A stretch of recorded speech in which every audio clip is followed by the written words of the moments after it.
Good morning, students.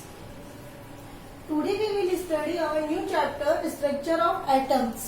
हम हमारे last chapter 3 के अंदर एटम्स के बारे में पढ़ चुके थे कि atom is a basically structure of matter. It means fundamental building blocks of a matter.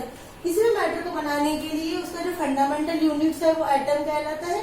अब अलग अलग साइंटिस्ट ने अलग अलग मैटर्स के लिए प्रोस्पोज दिए, लेकिन कोई भी साइंटिस्ट उसे प्रॉपरली किस चार्ज के अकॉर्डिंग उसे डिस्क्राइब नहीं कर सका. तो साइंटिस्ट के सामने ये प्रॉब्लम थी कि जो एटम्स है वो पॉजिटिव है, नेगेटिव है, न्यूट्रॉन है, किस तरह का है, उसकी क्या कंडीशन है. इसके लिए साइंटिस्ट लगातार प्रैक्टिस करते रहे, उन्हें सफलता मिली, लेकिन हम उन्हें डिक्रीजिंग ऑर्डर में पढ़ेंगे. सबसे पहले हम बात करते हैं 19th सेंचुरी के अंदर जो एटम था उसके according atom was individual particles था. उन्होंने क्या माना कि जो एटम है वो इंडिविजुअल है, उसे हम आगे फर्दर डिवाइड नहीं कर सकते. लेकिन इसका जो सबसे छोटा पार्ट है उसके अंदर फिर भी एक सब एटॉमिक सब्सटेंस पाया जाता है जिसे जे थॉमसन ने इलेक्ट्रॉन नाम दिया था. उन्होंने क्या माना कि हमारा जो एटम है वो हमें कब मिलता है, अगर हम किसी भी सब्सटेंस को मैटर को डिवाइड करते जाते हैं, जो लास्ट अनडिविजिबल पार्ट होता है उसे हम एटम मानते हैं. लेकिन जे थॉमसन ने ये डिस्क्राइब किया कि इस एटम के अंदर एक सब्सटेंस पाया जाता है जिसे उन्होंने इलेक्ट्रॉन नाम दिया. जे थॉमसन एक ब्रिटिश फिजिसिस्ट थे. इन्हें अपनी इस इलेक्ट्रॉन को खोजने के लिए 1906 के अंदर नोबेल प्राइज भी मिला था.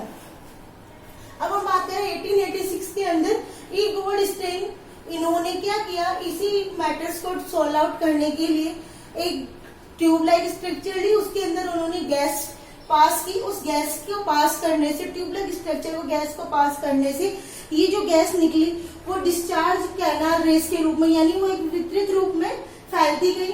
तो उन्होंने माना कि जो रेडिएशंस है वो गैस के रूप में जब डिस्चार्ज करते हैं तो हमें जो पार्टिकल्स मिलते हैं वो रेज के रूप में मिलते हैं. उन्होंने इस रेज को कैनाल रेज नाम दिया. उन्होंने माना कि जो कैनाल रेज है वो पॉजिटिव चार्ज की होती है. तो इस तरह हमारे सामने दो मैटर आ चुके थे कि एक तो इलेक्ट्रॉन होता है, इलेक्ट्रॉन नेगेटिव चार्ज, और दूसरा ई गोल्ड स्मिथ ने बताया कि पॉजिटिव चार्ज, यानी कि किसी भी एटम के अंदर दो चार्ज होते हैं, positive charge and negative charge. Negative charge को नाम दिया इलेक्ट्रॉन एंड पॉजिटिव चार्ज को माना पी. इसे पी से प्रोटॉन के द्वारा शो करते हैं और इलेक्ट्रॉन को ई, इसके ऊपर चार्जिंग माइनस शो करेंगे और पॉजिटिव के लिए पी के ऊपर प्लस का चार्ज शो करेंगे. तो ये दोनों थ्योरी भी इसको डिस्क्राइब करने के लिए काफी नहीं थी. साइंटिस्ट दिन रात लगे रहते थे प्रैक्टिस करने में, इलेक्ट्रॉन्स के स्ट्रक्चर को डिस्कवर करने में. तो इस इलेक्ट्रॉन के स्ट्रक्चर की हम बात करें तो हमने लास्ट चैप्टर में देखा था कि डाल्टन ने बताया था ये इंडिविजुअल पार्ट है, इसे हम आगे डिवाइड नहीं कर सकते. लेकिन अब हमारे पास हमें पता है कि एटम के अंदर इलेक्ट्रॉन भी है, प्रोटॉन भी है. तो इस डेफिनेशन को डाल्टन डिस्क्राइब नहीं कर सकता था. तो डाल्टन डेफिनेशन से यहाँ पे फेलियर सिद्ध हुई. इसी बात को प्रूव करने के लिए थॉमसन मॉडल आया. थॉमसन मॉडल को हम प्लम पुडिंग मॉडल भी कहते हैं. ये देखो एक तरह से हमारे जैसे लड्डू होते हैं, मोतीचूर के लड्डू, गोल लड्डू है, या आप वाटरमेलन भी मान सकते हो. इसे क्रिसमस पुडिंग के हिसाब से भी सपोज कर सकते हो. आप जैसे लड्डू देखते हो, लड्डू में गोल गोल बूंदी होती है, साथ में उसमें काली काले कलर की इलायचियां भी होती है. तो आप क्या मानोगे कि जो आपका लड्डू है, येलोइश कलर का जो पार्ट है वो पूरा पॉजिटिव चार्ज है, और जो आपको काली काली इलायची शो कर रही है वो इलेक्ट्रॉन है. आप वाटरमेलन का एग्जाम्पल ले सकते हो. वाटरमेलन की जो शेप है, अब उसका पीस ऐसे होता है, उसमें बीच बीच में यहाँ पे आपको जो बीज से नजर आते हैं, बीज क्या हो जाएंगे, आपका इलेक्ट्रॉन वाला पार्ट हो जाएगा, और बाकी जो रिमेनिंग रेड इडेबल पार्ट है वो आपका क्या बन जाएगा, पॉजिटिव पार्ट बन जाएगा. तो थॉमसन का ये मॉडल प्लम पुडिंग मॉडल कहलाता है. इसको आपको समझना और याद रखना इजी है. इसलिए इसमें दोनों चार्ज एक्सप्लेन किए हैं.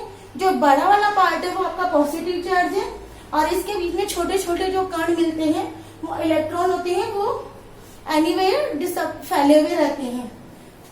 अब हम इसका प्रोस्पोज है, उसके अंदर उन्होंने दो थ्योरी दी थी कि भाई इन्होंने ये बताया कि जो टोटल स्फीयर है वो पॉजिटिव चार्ज है और उसमें इलेक्ट्रॉन एम्बेडेड होते हैं, फैले हुए होते हैं. इन्होंने ये बताया, सेकंड इनका जो प्रोस्पोज था वो क्या था कि जो नेगेटिव चार्ज है और पॉजिटिव चार्ज है इक्वल होते हैं.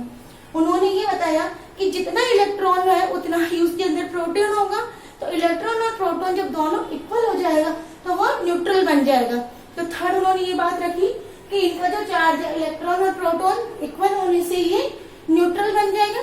इनकी ये बात इन्होंने अपने मॉडल के अकॉर्डिंग तो प्रूव कर दी, लेकिन जो अदर साइंटिस्ट थे उन्होंने जब एटम की स्टडी की तो अपनी थ्योरी इस थ्योरी में नहीं बैठा पाए, इसलिए ये थ्योरी आगे सक्सेस नहीं हो पाई। नेक्स्ट थ्योरी हम न्यू क्लास में स्टडी करेंगे।